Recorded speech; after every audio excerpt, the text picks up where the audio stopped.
안녕하세요, 하민혜입니다. 오늘은 인간관계 얘기를 해보겠습니다. 며칠 전 저는 반가운 손님 한 분을 맞았습니다. 사진계의 깐느라 불리는 아를 사진축제에서 대상을 수상한 이만나 작가입니다.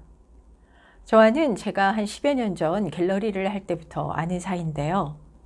서로 좋은 사람이다, 또 참 실력 있는 사람이다, 이렇게 믿는 관계입니다. 못 본 지는 한 3년 반 정도 된 것 같은데요. 모처럼 반갑게 만나서 이런저런 얘기도 나누고 즐거운 시간 보냈습니다. 불현듯 그런 생각이 들더군요. 서로에 대한 신뢰가 있고 마음속으로 참 좋은 사람이다 라고 생각하지만 자주 만날 수는 없는 저와 이만나 선생님 같은 관계는 대체 뭐라고 부를까? 아마 마음은 잘 통하는데 이래저래 우선순위에 밀려서 1년, 2년 못 보고 지내는 분들 꽤 계실 겁니다.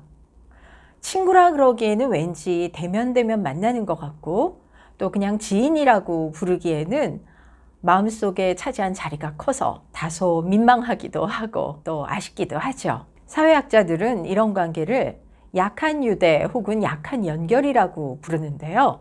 살아가는 데는 이 약한 연결이 크게 보석처럼 작용된다고 합니다. 조사에 의하면 일자리를 추천해 주거나 사업 아이디어를 실행하거나 혹은 결혼을 하는 것 같은 인생에 있어서 중요한 사건에는 결속력이 강한 친구보다는 아주 가끔씩 만나면서 그 분야에 그런 사람이 있었지? 이렇게 떠오르는 약한 유대 관계의 힘이 훨씬 더 결정적으로 작용된다고 합니다.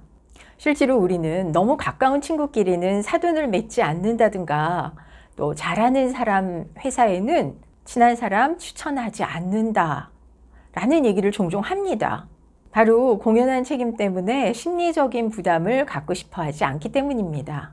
사회학자 마크 그레노베터는 자주 만나지는 않지만 좋은 인상이 각인돼 있는 약한 연결의 중요성을 강조합니다. 생각보다 큰 힘을 가지고 있다는 거죠. 약한 유대관계에 있는 사람들은 아무래도 나와 다른 세계를 살아갈 확률이 큽니다. 나하고 거리가 좀 먼 업종에 있다거나 또 전혀 다른 생활 환경을 가졌다는 거죠. 그들의 말과 경험은 아주 새롭습니다. 내가 잘 모르는 분야에 식견이 풍부할 수 있기 때문에 특정한 조언을 구할 때는 아주 효율적입니다. 또 약한 유대관계에 있는 사람들은 돕고자 하는 마음이나 신뢰가 큽니다. 그저 막연하게라도 괜찮은 사람, 참 좋은 사람이다 라는 느낌이 있기 때문인데요. 그래서 기회가 있을 경우에는 아주 친한 친구가 될 수도 있고 은인이 될 수도 있습니다. 또 훌륭한 비즈니스 파트너가 되기도 하죠. 그런 의미에서 약한 유대관계는 인간관계에 있어 금맥과 같습니다. 소중히 다룰 필요가 있겠죠. 통상 약한 유대관계는 두 가지 경로로 만들어집니다. 하나는 개인적으로 소개를 받는 건데요. 친구의 친구가 되는 셈입니다.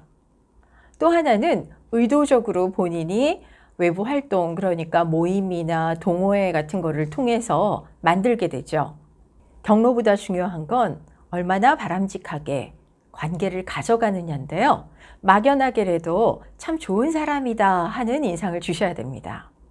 너무 잘하려 하거나 급친해지려고 하는 것은 금물입니다. 앉자마자 형님으로 깍듯이 모시겠습니다. 말 낮추시죠. 한다거나 어머 언니 그러셨어요 언니? 너무 멋있다 언니 이러지 말라는 겁니다. 이거 상당히 부자연스럽습니다. 이런 거 부담스러워하는 사람들도 많습니다. 경험상 처음 만나자마자 물고 빠는 사람 거의 믿을만 하지 않습니다. 모임에서는 자기소개도 잘해야 되겠지만 개인적으로 서로 알아가는 과정에서 조심해야 됩니다. 제가 이래봬도 글로벌 기업 Q&G에서 10여 년 동안 임원을 했습니다. 그리고 퇴직할 때는 책 한 권도 남겼습니다. 잘 아시죠? 탤런트 김태리. 걔가 제 대학교 후배예요. 부르면 와요. 이런 TMI적인 자기 PR은 하지 않는 게 좋습니다. 그 사람도 처음 본 판인데 누가 그 주변인까지 궁금하겠습니까? 쓸데없는 자기 과시는 점수를 오히려 깎아먹습니다. 또 독서 모임에 나와서 저는 책을 좀 읽습니다. 이래봬도 1년에 한 3,000권은 읽는데요. 뭐 이런 식의 겨루기 멘트도 마이너스에 해당됩니다. 어설프게 자기 과시를 하거나 자랑을 하기보다는 오히려 질문을 많이 하는 것이 좋습니다. 사람은 나에게 관심 갖는 사람을 기억합니다. 그리고 훨씬 친근하게 느끼죠. 아, 그러시구나. 아, 그런 일에 종사하세요. 이렇게 공감 표현을 해주면서 혹여라도 자신과 관련된 일이 있을 때는 살짝 언급만 해주시면 됩니다. 또 SNS를 하는지 한번 확인해 보실 필요도 있습니다. SNS를 한다고 하면 친구가 되셔서 종종 근황도 살펴보시고 안부 문자도 나누는 것이 발전적인 관계를 만들어 나갈 수 있습니다. 기쁜 일, 좋은 일에 축하해 주는 것도 좋지만 힘들고 곤란한 상황에서 힘이 돼주는 것이 훨씬 더 크게 와닿습니다. 약한 유대관계는 잠재력입니다. 평소에는 잘 표시가 나지 않다가도 결정적인 순간이 되면 큰 힘을 발휘하죠. 반드시 강한 관계로 가져갈 필요는 없습니다. 평소에 좋은 느낌, 괜찮은 사람, 참 실력 있는 사람, 돕고 싶은 사람으로 남는 것이 중요합니다. 그러기 위해서는 친절한 사람이 되세요. 무조건 많이 만나기보다는 만나는 한 사람 한 사람을 귀하게 여기는 성의 있는 사람이 되시는 게 좋습니다. 다 큰 성인에게 친구란 서로 정성을 기울이며 가꿔가는 관계입니다. 관계에 관한 더 많은 정보를 원하신다면 제가 정리해둔 친구의 친구 참조하시는 것도 도움되시겠습니다. 영상이 재밌으셨다면 주변에 공유해 주세요. 여러분의 공유가 생각하는 사회를 만듭니다. 건강한 여름 보내세요. 고맙습니다.